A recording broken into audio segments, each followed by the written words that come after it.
We're back at the National Assembly, where the Speaker of the House of Representatives has appealed to two resident doctors in the country to put their planned strike on hold for 2 weeks to enable the intervention of the Parliament. Speaker Tajudeen Abbas made the appeal at a meeting with the leadership of the Nigerian Association of Resident Doctors. National Assembly correspondent Joke Adisa reports. Over time, resident doctors in Nigeria have been at daggers drawn with the government over pressing labor issues. In May, the association called its members out on a 5-day warning strike to protest unmet demands. The warning strike was in the aftermath of the signing of a memorandum of understanding between the government and the Nigerian Association of Resident Doctors. The doctors later issued a 2-week ultimatum to the authorities, criticizing the government for not keeping to the letters of the MOU. This meeting, led by the Speaker, is to find means of averting another strike in the nation's hospitals. While he understands the agitations of the doctors, his appeal is that they put the planned strike on hold while the Parliament intervenes. We must approach these issues with an open mind and guided by the fact that revenues available to the government may not fully meet our demands. Therefore, we must find a middle ground that satisfies everyone without prejudice to the 2023 Memorandum of Understanding. The meeting goes into a closed-door session, which ends after about 2 hours. At the end of the meeting, NAD President Innocent Orji says government has failed to keep to timelines outlined in the MOU. We have gotten so many promises. In fact, even last week, we got a promise for us to wait for a day or two. Now we are being asked again to wait for 2 weeks.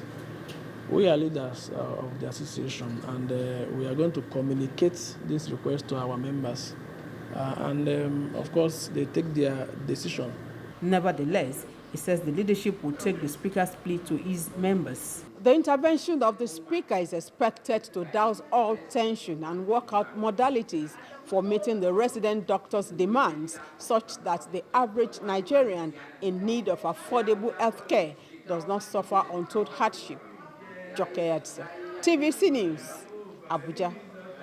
Let's bring you a quick update on the security situation in Delta State, where some gunmen have attacked a police patrol team at Ole Roundabout in Isoko South local government area of Delta State, killing 2 policemen and setting ablaze their patrol vehicle.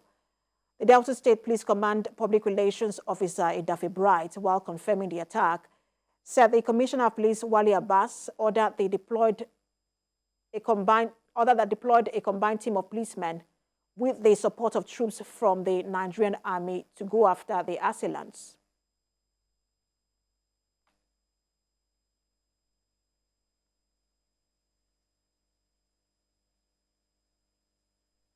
Right, let's now bring in our correspondent in Delta State, Ikenna Amechi.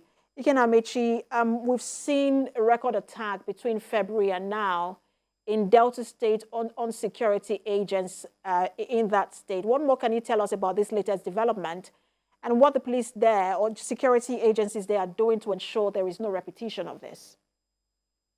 All right, Precious, let me give you a timeline to this incident of attack against the police in Delta State. Of course, the last one happened during the election or before the election, where a police officer was actually killed close to Asaba here in Ugolo, and he was set ablaze, and that was suspected to be from the unknown gunmen. But this time around, what I would say about this incident is the fact that after the election, there have been upsurge of some insecurity in some parts of the state, especially Warri Sapele Road, close to Warri and Gele. They've been kidnapping. I remember the last time a Catholic priest was kidnapped, and after some negotiation, he was released.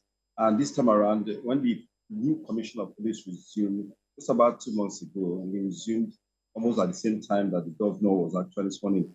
And what he did was to actually deploy some tactical team in that area that we noticed insecurity, kidnapping, and of course armed robbery. And the tactical team actually yielded some result of some arrests and were made. But this time around, it's coming from the blues, whereby a police operation was, or police patrol was attacked at the Ugele, at the only roundabout, just close to Ugele. And at that point, the road is not actually good at that point, and there's always a police checkpoint there in case of people trying to kidnap others because of the bad portion of the road. At this time around, on a Sunday, the armed men came and attacked them and killed them, and of course burnt their vehicle. And the police is actually responding. It's actually like a reprisal attack from the gunmen, which the police have been going after since after the election, where we have an upsurge of kidnapping and armed robbery attack in that axis. Precious. Thank you, Ikenna, for that update. We expect to hear from you when, as investigation into this continues.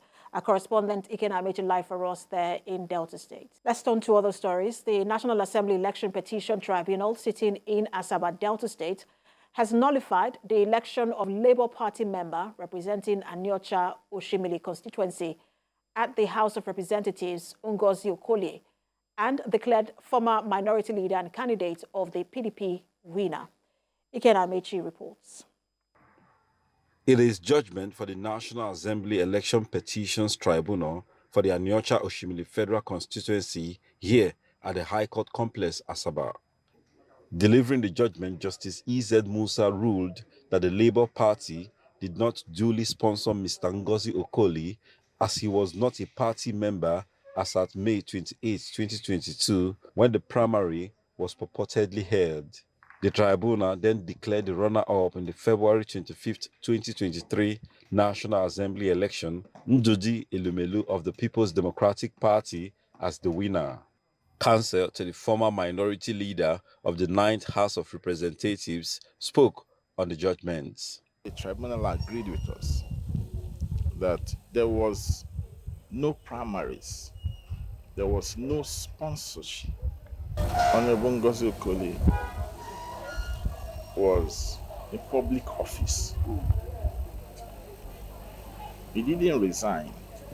So for these two reasons, his election was nullified.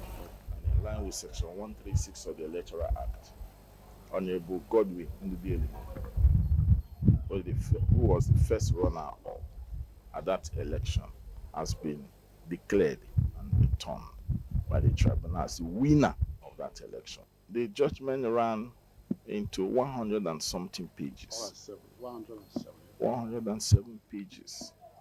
And it's taken the tribunal up to 5 hours to read the judgment.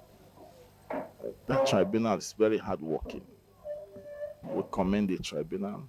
Counsel to the Labour Party candidate refused to speak to journalists, but he indicated that his client would definitely appeal the case. But for now, the court has ruled that the former minority leader and the PDP candidate is the winner of the February 25th House of Reps election. Ikenna Amechi, TVC News, Asaba.